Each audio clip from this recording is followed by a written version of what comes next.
New into inventory at JLD Auto Group is this 1967 Chevrolet Chevelle Malibu Resto mod. This example wears a shade of blue exterior paint, very similar to Chevrolet's Le Mans blue from the 1960s and 1970s, and that is specified over a black vinyl interior for this example, as well as a black vinyl top, which provides a nice little color split for the exterior.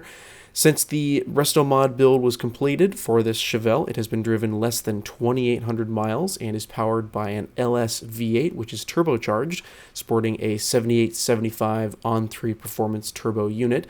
Custom-made 18-inch Weld Racing alloy forged wheels can be seen there, which are just in front of the power brakes, which are from a 99 Trans Am. Also equipped is power steering in this example, along with a Holley Sniper Throttle Body and intake, which of course supports that large LS V8 motor. Also present are Delphi 60-pound fuel injectors, and all of that for the drivetrain is mated to a 4L60E 4-speed automatic transmission, which we briefly saw the gear lever for there in the center console. Making our way inside this example, we see the aftermarket gauge cluster there from Autometer, which also provides a boost gauge for that turbo unit. We see again that gear lever there in the center console, along with an Alpine head unit just above the center console.